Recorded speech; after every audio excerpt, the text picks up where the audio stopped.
तुम स्नेह परमात्माओं, अपने जीवन की व्यवस्थाओं को समझने का प्रयास करो। हमारा ये जीवन एक एक क्षण, एक एक समय अपने हाथों से निकलता जा रहा है, लेकिन जो जो क्षण और जो जो समय सार्थक कर सकते हो उस समय को सार्थक करो। जो लोग आपके अनुकूल हैं उनके प्रति अच्छे व्यवहार करो। जो लोग आपके अनुकूल नहीं हैं उनके प्रति माध्यस्थ भाव रखो। हमारे अमित गति आचार्य पूज्यपाद स्वामी अमित गति आचार्य सामायिक पाठ में कहते हैं, सत्वेषु मैत्रीम गुणसु प्रमोदम क्लिष्टेषु जीवेषु कृपा परत्तम माध्यस्थ भावम विपरीत विद्यो सदा ममात्म विद्धातु देवी। आप विचार करके रखना, ये 4 लाइनों में सामायिक पाठ में आचार्य ने, अमित गति आचार्य ने सब कुछ दे दिया। हमारे जीवन जीने की शैली दे दी, हमारे जीवन को कैसे अनुकूल बनाया जाए। आप लोग भी तो हिंदी में पढ़ते ना, देख गुड़ी जनों की सेवा कर मन ये हर्षित हर्षावे। वो क्या है, 2 लाइनें बोलते हैं ना आप लोग, गुड़ी जनों को देख मेरे प्रेम उमड़ाए, बने जहाँ तक उनकी सेवा कर मने खुश पावे सुख पावे। आप विचार करना, गुणी जनों को देख मेरे मन में प्रेम भाव उमड़ आवे, बने जहाँ तक सेवा कर उनकी मने खुश पावे। तो ये जो पंक्तियाँ हैं, ये जो बात आचार्य और पंडित लोग कह रहे हैं, ये बातें हमारे लिए तो कही गई, ये बात दूसरे के लिए नहीं कही गई। ख्याल करना, सत्वेषु मैत्री गुणेषु प्रमोदम, सभी जीवों से मित्रता का भाव रखो। एक इंद्रिय से लेकर पंचेंद्रिय तक के सभी जीवों के प्रति अगर आपके मन में मित्रता का भाव है तो आप कभी भी उनके बारे में गलत नहीं सोच सकते। ख्याल करके रखना, संसार में हम सभी जीवों के प्रति मैत्री का भाव रखें। वैसे तो कबीर इससे भी ऊंची बात कह देते हैं, कबीर तो इससे भी ऊंची बात कह देते हैं कि कबीरा खड़ा बाजार में मांगे सबकी खैर, ना काऊ से दोस्ती और ना काऊ से भय। लेकिन महावीर कहते हैं कि नहीं, मित्रता का भाव रखो। अगर आप सभी जीवों के प्रति मित्रता का भाव रखते हैं तो आप कभी भी उनके बारे में गलत नहीं सोच सकते। इतना ही विचार करना। और अगर आपसे ज़्यादा गुणीसु कोई है, आपसे ज़्यादा गुणवान कोई है, आपसे ज़्यादा चारित्रवान कोई है, उसके प्रति प्रमोद का भाव रखो। अगर आप श्रेष्ठ व्यक्तियों के साथ, श्रेष्ठ लोगों के साथ, अच्छे विचारधाराओं के बालों के साथ उठते हैं, बैठते हैं, मिलते हैं, जुलते हैं, तो नियम से आपके विचार भी श्रेष्ठ होंगे, आपका आचरण भी श्रेष्ठ होगा। उनसे ईर्ष्या नहीं करना। आप ख्याल करके रखना, जो आपसे अच्छे हों, चाहे वो धनवान हो, चाहे ज्ञानवान हो, चाहे विद्वान हो, चाहे चारित्रवान हो, कोई भी हो, अगर तुमसे एक अंश भी वो अच्छे हैं, उनके साथ उठना, बैठना, बोलना, चालना, आपके अंदर की क्वालिटी आने लगेगी। आप विचार करके रखना, आपको कुछ नहीं आता है, रसरी यावत जात के शिल्पे पड़त निशान। आप विचार करके रखना, आप केवल सत्संग कर लो उन लोगों का जिनके अंदर पॉजिटिव धारणा है, सकारात्मक सोच है, अच्छे विचार हैं। धीमे धीमे वो गुण आपके अंदर भी आने लगेंगे। और नकारात्मक लोगों की संगति की तो क्या होगा। अच्छे अच्छे विचारधारक वाले लोग, नकारात्मक सोच, जिनके अंदर निगेटिव ही चल रहा है, जहर ही उगल रहे हैं, जहर ही चल रहा है, उनके संगत करते ही तुम्हारे अंदर के जो अच्छे परमाणु हैं, अच्छे विचारधारा हैं, वो सब चेंज हो जाते हैं, वो सब बदल जाते हैं। जहाँ तुम्हें ऐसा लगे, तुम्हें पता तो चल जाता है कि यहाँ अब बम फूटने वाला है, वहाँ से हट जाओ। बाहर मालूम पड़ता है कि यहाँ बम फूटने वाला है, हाँ, तो कैसी भगदड़ मचाते हो। मालूम पड़ जाए जिस बस में बैठे हो कि यहाँ किसी ने बम रख दिया है, तो खिड़की से भी कूद जाओगे। चलती बस से भी कूद जाओगे, वही हाथ पैर ही टूटेंगे तो चलो अब सही करा लेंगे। मालूम पड़ जाए ट्रेन में कोई बम रखा है तो डब्बा छोड़ कर दूसरे डब्बे में चले जाते हो। मालूम पड़ जाए मार्केट में या किसी फिल्मी थिएटर में, होटल में या कहीं पे भी कुछ ऐसी घटना दुर्घटना घटने वाली है तो छोड़ के भाग जाते हो, निकलने का प्रयास करते हो।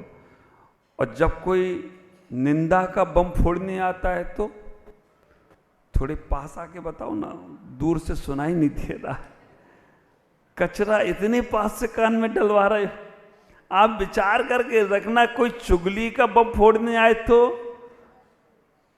बहुत शांत, कोई बोल रहा हो डिस्टर्ब मत करना, अभी मुझे अच्छे अच्छे मंत्र सुनने को मिल रहे।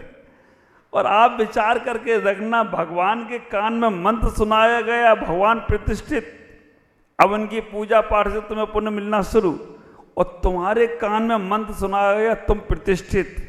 अब तुम्हारी सोच वैसी चलने लगेगी, अब तुम्हारे वैसे ही भाव आने लगेंगे। आप ख्याल करना, अगर जिससे तुम्हें थोड़ा सा भी लगाव है, जिसके प्रति तुम्हारे अंदर थोड़ा सा भी श्रद्धा है, जिसके लिए तुम्हारे मन में थोड़ा सा भी अच्छा विचार है, अगर उसके लिए कोई गलत बोलने आ रहा है 1% भी सुनने की कोशिश मत करना, क्योंकि तुम्हारी श्रद्धाओं को डामाडोल करने वाला व्यक्ति आतंकवादी से भी ज्यादा खतरनाक है।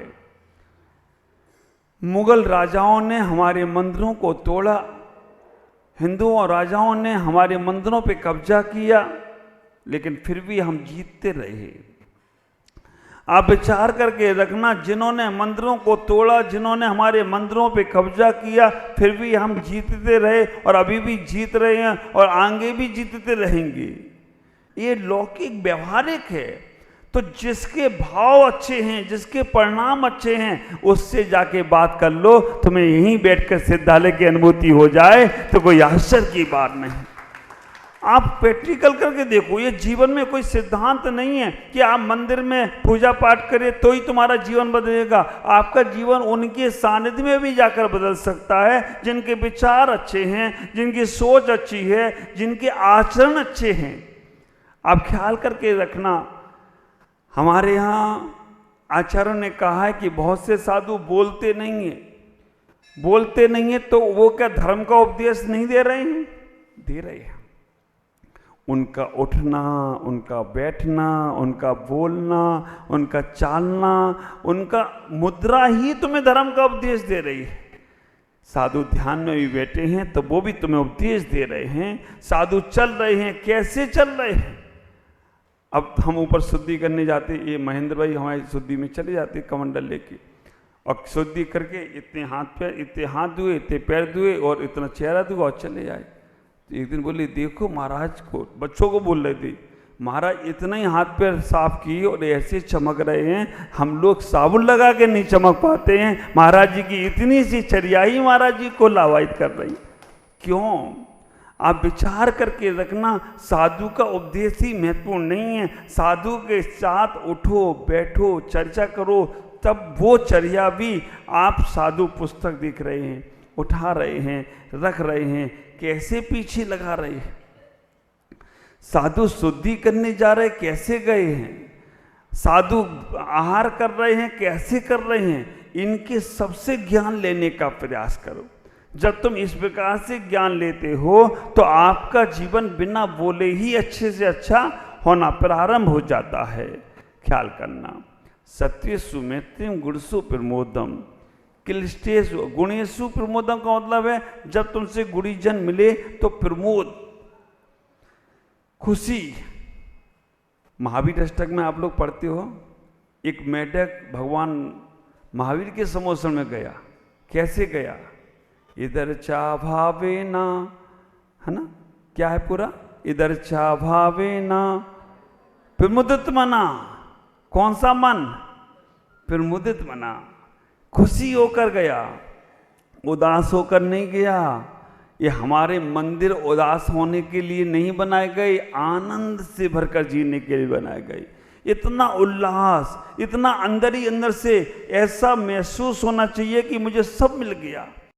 भगवान के दर्शन, गुरु के दर्शन जब मिले तो ऐसा लगे कि सब मिल गया। अब मुझे और कुछ देखने की जरूरत नहीं है। ख्याल करना, कई भक्त लोग बोलते हैं महाराज हमें आपके शब्द सुनने को मिल जाए, उसके बाद हमें और कोई शब्द सुनने की जरूरत नहीं है। आपके हमें आचरण देखने को मिल जाए तो फिर मैं और कुछ देखने की जरूरत ही नहीं है। हमारे आचार्यों ने भी कहा है, जब जिनेंद्र का दर्शन कर लिया, अब संसार में और किसी के दर्शन की जरूरत नहीं है, अब केवल अपने आत्मदर्शन की जरूरत है। ख्याल करो, इतना ही सोचने का प्रयास करो। हमें इतना प्रमुख मन होकर, जब तुमसे तुम्हें कोई गुणी जन दिखे, अच्छा व्यक्ति दिखे, खुशी होकर मिलो। वात्सल्य गुण है, वात्सल्य गुण है। और जब तुम्हारे अंदर से वात्सल्य झलकता है, वात्सल्य गुण झलकता है, तो आप विचार करके रखना, आपके अंदर के जो वाइट जो सेल्स हैं, निगेटिवपना खत्म होगा और अच्छे विचार, अच्छा आपके जीवन में बदलाव आएगा। आप विचार करना, जैसे ही अच्छे लोगों से मिलते हो, आपके अंदर की ऊर्जा, आपकी एनर्जी अच्छी डेवलप होने लगती है। उसके बाद गुणेषु क्लिष्टेषु जीवेषु कृपा परतम। आचार्य क्या कह रहे हैं? क्लिष्टेषु जीवेषु कृपा परतम। क्लिष्टेषु जो दुखी हैं, कृपा दो करो। क्लिष्टेषु, अगर कोई क्लांत है, कोई दुखी है, कोई करुणा का पात्र है, उसके ऊपर आप करुणा का भाव रखो। ख्याल करना, 3 प्रकार के लोग हम लोगों के पास पहुंचते हैं। एक अभाव में पहुंचते हैं, एक प्रभाव में पहुंचते हैं और एक भाव में पहुंचते हैं। 3 प्रकार के लोग हैं संसार में। अभाव, जिनके पास कुछ भी नहीं है, बड़े दुखी हैं, अभाव में पहुंचे हैं, उन्हें संतावना दो। अभाव में पहुंचे हैं। जो प्रभाव में पहुंचे हैं, अरे महाराज का तो बड़ा प्रभाव है, भगवान का तो बड़ा प्रभाव है, वो प्रभाव में पहुंचे, उन्हें आशीर्वाद दो। और जो भाव से पहुंचे हैं, जिनको अपना कल्याण करना है, उन्हें अपने जीवन को संभालना है, उनको चारित्र और व्रत नियम देकर आगे बढ़ाने का प्रयास करो। अगर कोई व्यक्ति अभाव में पहुंचा है और उसे तुम चारित्र की बात करोगे, तो वो कहेगा पहले तो हमें अपने घर परिवार तो देख ले, हम अपने जीवन को तो समझ लें उसका। क्योंकि अभाव में पहुंचा व्यक्ति सन्यासी हो गया, तो वो यहाँ पे भी अभाव में ही जिएगा, क्योंकि उसके मन में हमेशा लगा रहेगा, ऐसा मैं छोड़ के आ गया, इतना कर्जा छोड़ के आ गया, इतना घर वालों को दुखी छोड़ के। तो अभाव वाले को सन्यास जल्दी मत दो, कहो कि सब संसार को निपटा के आओ, तभी सन्यास लेना। क्योंकि घर में दुखी हो गए, घर में अगर परिवार में इस प्रकार से अभाव में जिए, तो फिर कैसे तुम्हें सद्भाव मिलेगा। ख्याल करना, अगर कोई क्लिष्टेषु जीवेषु कृपा परतम, अगर कोई करुणा से, अगर कोई दुखी व्यक्ति आता है, तो करुणा दो, उसको प्रेम से उसको बदलने का प्रयास करो। क्लिष्टेषु जीवेषु कृपा परतम विपरीत वित्तो माध्यस्थ भावम। अमित गति आचार्य कह रहे हैं कि विपरीत बुद्धि वाले भी मिलेंगे, और ये आज की बात नहीं है। विपरीत बुद्धि वाले ऐसा नहीं है कि वे पंचम काल में मिल रहे हों। विपरीत बुद्धि वाले तो आदिनाथ के समय पे भी थे कि नहीं? आदिनाथ के समय पे भी विपरीत बुद्धि वाले थे। आदिनाथ भगवान सबको छोड़ के चले गए, फिर भी उनके पीछे नमी और विनमी। अभी भरत चक्रवर्ती का वैभव पढ़ रहा हूँ, तो उसमें नमी और विनमी, जो आदिनाथ के जो पत्नी नंदा सुनंदा थी, उन कच्छ और महाकच्छ राजा, कच्छ की नंदा और महाकच्छ की सुनंदा, इनके 2 पुत्र हुए, नमी और विनमी, और इनकी 2 पुत्रियां हुई। आप सुनेंगे तो आप कहेंगे महाराज ऐसे कैसे हो सकता है। एक का नाम था सुभद्रा और एक का नाम इच्छा महालक्ष्मी देवी। जो आदिनाथ की पत्नी नंदा के भाई कच्छ, आदिनाथ की दूसरी सुनंदा, उनका भाई माँ कच्छ, उनके एक बेटा और एक बेटी थी। सुभद्रा से शादी हुई भरत की, और महालक्ष्मी से शादी हुई बाहुबली की। आज की अगर आपकी रिश्तेदार रिलेशन का गणित लगाए ना, तो ये मामा के भांजियों से शादी हो गई। मामा थे, मामा की लड़की थी नंदा, सुभद्रा और महालक्ष्मी, तो मामा की बेटियों से शादी हो गई। आप लोग करते हो?